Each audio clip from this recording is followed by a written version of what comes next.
Lo tahu nggak sih kalau di Nepal itu ada seorang gadis kecil yang diagung-agungkan dan disembah oleh masyarakat Nepal. So hi, this is Klana Story. Jadi di Nepal ini ada budaya yang unik banget dan gue tertarik untuk ngebahas hal ini ke lo semua. Jadi gini ceritanya. Disclaimer dulu, sebelumnya di sini apapun yang gue sampaikan di sini itu merupakan rangkuman dari berbagai artikel yang udah gue baca. Anak kecil perempuan, bocah perempuan yang di Nepal ini, yang diagung-agungkan serta disembah oleh masyarakat Nepal ini, itu namanya Kumari. Dia sebutannya itu Kumari atau artinya Dewi Hidup. Jadi masyarakat Nepal ini dia tuh mempercayai banget kalau si Kumari ini, si bocah kecil perempuan ini merupakan reinkarnasi dari Dewi Teleju yang bisa melindungi serta menjaga Kathmandu. Kathmandu itu ibu kota Nepal. Nah, karena di sana itu mostly beragama Hindu sama Buddha, dan di sana itu keagamaan Hindu sama Buddhanya itu masih kental banget. Makanya si Kumari ini memiliki peran yang sangat amat penting di Nepal sebagai pelindung serta penjaga Nepal. Tapi nih ya, sebelum lo disembah-sembah sama diagung-agungkan sama masyarakat Nepal, jadi Kumari ini harus melewati banyak banget tes untuk menjadi seorang Kumari. Bener-bener banyak banget, kayak tes CPNS tuh kalah sulit. Dan di tesnya itu bukan cuma 1-2 orang gitu loh. Jadi ada beberapa anak kecil perempuan yang dites untuk menjadi seorang Kumari, dan nantinya itu anak kecil itu ada yang lolos, ada yang enggak. Dan lo tahu, anak perempuan yang mengikuti tes Kumari ini kisaran anak berumur 3-5 tahun. Jadi ketika mengikuti tes Kumari itu, mereka itu di usia 3-5 tahun. Dan proses pemilihan Kumari itu diawasin sama 5 senior Buddha Vajraharya, imam kepala kerajaan, imam teleju, dan astrolog kerajaan. Banyak juga ya Wir yang ngawasin ujiannya. Syarat untuk menjadi seorang Kumari ini, karakteristiknya itu harus memiliki kesehatan yang baik, tidak memiliki bekas luka di tubuh, gak cacat, terus habis itu lo belum ngalamin menstruasi, belum mens, sama gak boleh ada gigi yang hilang. Dan ketika si calon Kumari ini sudah memenuhi syarat, kayak dia badannya sehat, terus habis itu giginya nggak ada yang hilang, belum mens, nggak ada luka di tubuh, nah itu lolos tuh. Terus lanjutlah dia ke tahap berikutnya. Tahap berikutnya itu si calon Kumari ini harus memiliki 32 kesempurnaan tubuh atau lebih dikenal dengan sebutan Batis Laksan. Jadi dia harus setelah syarat yang pertama itu berat badan sehat dan lain sebagainya itu sudah lolos, dia harus ngikutin step berikutnya yang dimana ada 32 kesempurnaan tubuh yang harus dimiliki oleh seorang calon Kumari. Dikutip dari Himalayan Asuka, beberapa poin Batis Laksan itu diantaranya itu tubuh seperti pohon beringin, bulu mata seperti sapi, leher seperti cangkang keong, dada seperti singa, suara lembut dan jernih seperti bebek, horoskop yang sama dengan Raja Nepal, tanda ketenangan dan keberanian, rambut hitam lurus dan bermata gelap, tangan dan kaki yang halus dan lembut, paha seperti rusa, lidah kecil dan lembab, organ seksual yang kecil dan tersembunyi. Nah, selain itu, si calon-calon Kumari ini, si gadis-gadis kecil perempuan ini, dia itu juga akan dites untuk melihat darah dan manusia bertopeng. Jadi nanti nih, setiap calon-calon Kumari ini, dia itu akan dikasih lihat kerbau yang lagi disembelih. Terus habis itu kan banyak darahnya tuh. Terus di atas darah itu ada pria bertopeng yang lagi nari-nari di atas itu. Nah, kalau si gadis-gadis kecil ini menunjukkan ketakutan, dia tuh dianggap gak layak gitu loh Wir, dan gagal menjadi seorang Kumari. Terus setelah melewati tes melihat kerbau disembelih dengan penari topeng yang lagi nari di atas darah itu, nah habis itu lu lanjut nih ke step berikutnya. Jadi nanti ada ditaruh beberapa barang bekas Kumari terdahulu nih, Kumari sebelum dia lah. Terus si calon Kumari ini akan dibiarkan memilih benda mana yang kira-kira itu benda yang bekas Kumari terdahulu gitu, Kumari sebelum dia. Nah, ketika dia bener nih ngambil benda yang bekas Kumari yang sebelumnya, nah itu bisa diangkat langsung jadi Kumari. Setelah resmi nih, setelah lolos menjadi seorang Kumari, kehidupan seorang Kumari ini juga bukan suatu hal yang mudah juga sih. Karena gadis kecil ini, perempuan kecil ini itu tuh harus mengikuti banyak banget peraturan yang sangat amat ketat woy. Jadi si Kumari ini, si bocah kecil ini dia tuh harus tinggal di dalam istana, gak boleh kemana-mana kecuali dalam festival-festival besar. Dan keluarga Kumari ini juga gak boleh sering-sering mengunjungi Kumari gitu, gak boleh woy. Keluarganya pun harus memperlakukan Kumari ini dengan cara yang formal layaknya orang-orang lain yang datang ke kuil gitu. Kumari ini itu tuh hanya cuma boleh main sama keluarga dari penjaga istana Kumari itu juga gitu. Jadi dia tuh kan nggak boleh kemana-mana. Jadi si Kumari ini harus stay di dalam istana Kumari dan hanya boleh bermain sama keluarga penjaga istana itu. Terus keluarganya itu juga nggak boleh sering-sering, keluarga dari Kumari ini juga nggak boleh sering-sering untuk jengukin dia gitu. Berat woy, di usia yang segitu gitu, di usia yang belum balik, berat woy menurut gue. Dan usut punya usut nih ya. Jadi budaya ini di Nepal ini itu tuh pernah mendapatkan kecaman yang sangat amat serius dari masyarakat internasional karena dianggap sebagai eksploitasi anak di bawah umur. Ya lu bayangin aja gila, itu bocah kecil umur 3 tahun sampai 5 tahun, bocah-bocah belum balik yang masih asik lah main petak jongkok, petak umpet, tak benteng.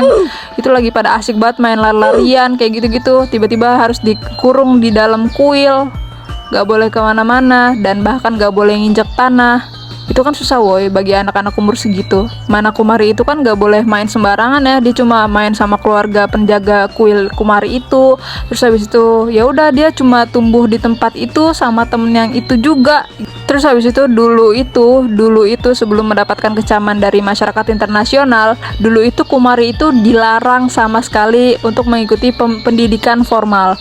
Jadi dia itu selama menjabat Kumari ya nggak sekolah. Tapi nih ya, setelah mendapatkan kecaman dari masyarakat internasional, jadi si pemerintah Nepal ini itu memberikan pendidikan bagi Kumari gitu. Jadi dia datangkan nih guru khusus untuk belajar di dalam kuil kayak gitu, untuk ngajarin si Kumari ini gitu, biar otaknya tumbuh gitu loh kayak orang-orang pada umumnya, kayak anak-anak seumuran mereka gitu loh. Nah, abis itu pemerintah Nepal juga menyiapkan dana untuk si Kumari ini melanjutkan pendidikan formalnya kayak gitu setelah mendapatkan kecaman dari masyarakat internasional ya. Dan cara berpakaian sama cara berdandan Kumari ini juga harus mengikuti peraturan di kuil itu, kayak menggunakan pakaian warna merah, rambut jambul, dan di bagian dahi itu dilukis kayak bentuk mata sapi gitu. Dan seorang Kumari ini juga nggak boleh, sama sekali nggak boleh nyentuh tanah. Jadi dia tuh kemana-mana kalau nggak ditandu ya digendong. Terus di istana atau di kuil Kumari ini tuh kayak terdapat jam-jam khusus gitu loh untuk orang-orang publik yang pengen ngelihat si Kumari.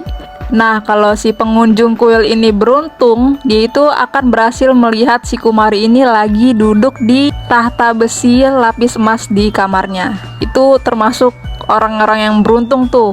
Nah, tiap masa kunjungan yang dimana orang-orang tuh banyak berdatangan, semua tindakan Kumari itu banyak banget memiliki arti. Jadi ditafsirkan menjadi sebuah ramalan gitu loh bagi kehidupan si pengunjung yang datang ke kuil gitu, yang melihat Kumari itu. Dikutip dari Himalaya Asuka, jadi kalau Kumari itu menangis atau tertawa, berarti akan mendapat penyakit serius atau kematian. Lu bayangin, kalau lu ke kuil datang, ujuk-ujuk lu lihat Kumari, terus habis itu nggak sengaja nih lu lihat dia lagi ketawa ataupun nangis, nah itu ramalannya lu akan mendapatkan penyakit yang serius atau kematian.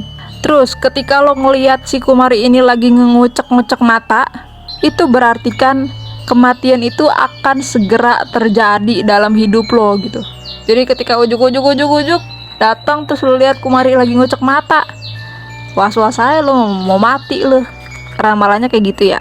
Terus ketika lo lihat tubuh Kumari ini kayak lagi gemeter gitu loh, lagi gemeter, berarti itu ramalannya itu ditafsirkan sebagai lo itu akan masuk ke dalam penjara.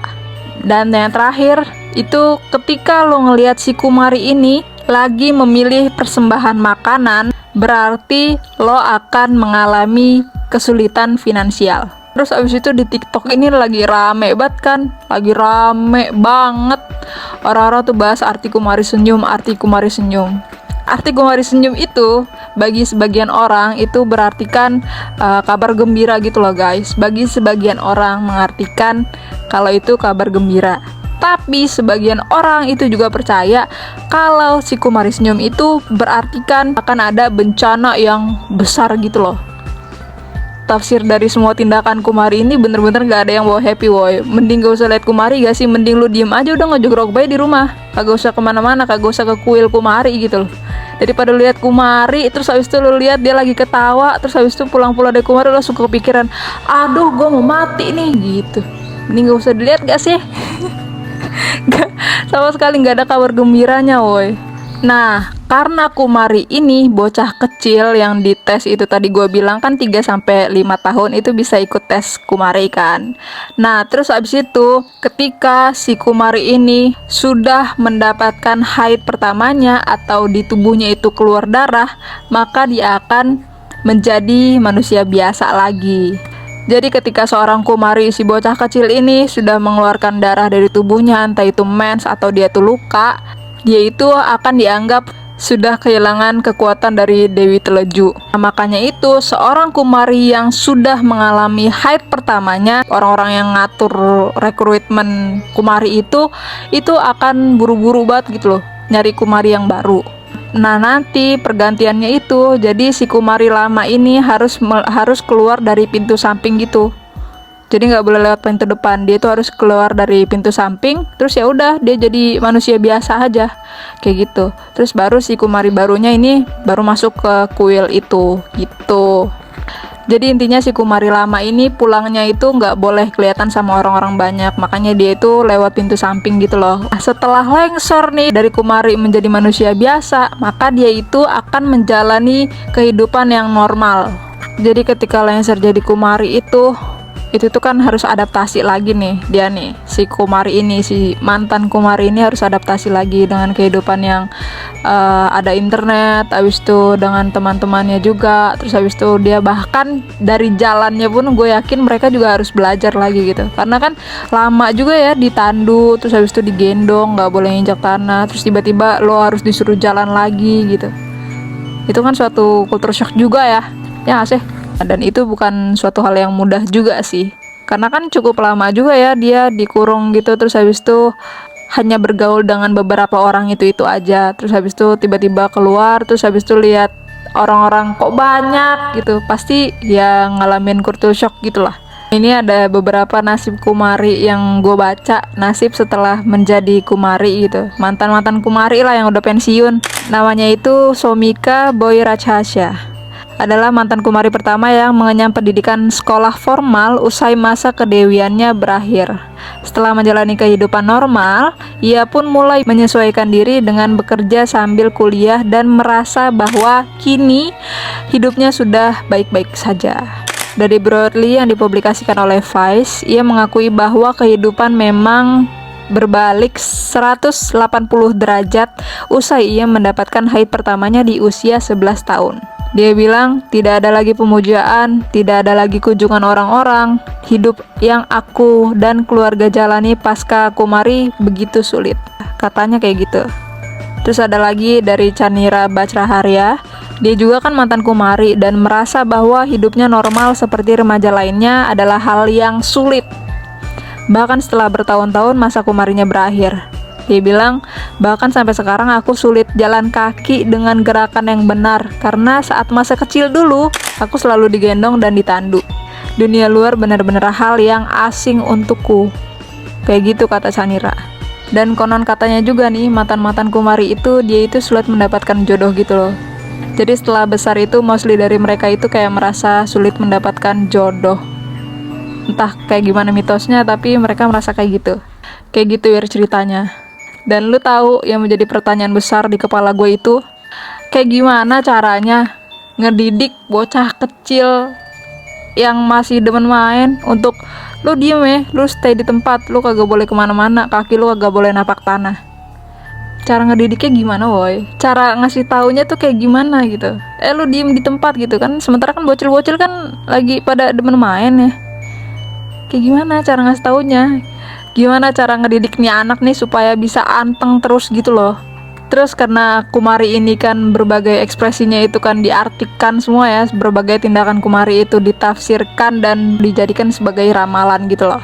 Kayak gimana caranya untuk ngasih tahu ke nih bocah kecil untuk lo ekspresi datar aja ya gitu. Karena mostly dari Kumari kan gak boleh senyum gitu loh. Jadi mereka tuh harus bener-bener ngejaga muka mereka gitu. Gak boleh senyum, gak boleh ketawa, kayak bener-bener lo harus datar. Kayak gimana ngasih tahu mereka untuk datar ya muka lu, kagak boleh kagak ngapa-ngapain, kagak boleh. Sementara di usia yang masih belum balik tuh masih senang-senang ketawa, nangis kayak gitu. Kayak gimana woy? Itu yang jadi pertanyaan besar di kepala gue. So gimana menurut lu ya?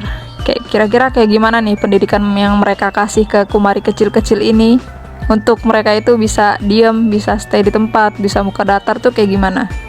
Coba tulis di kolom komentar. So, perhaps you know what I mean. Kayak kalian mengerti apa yang gue sampaikan. Dan bye, see you on the next Lana Story.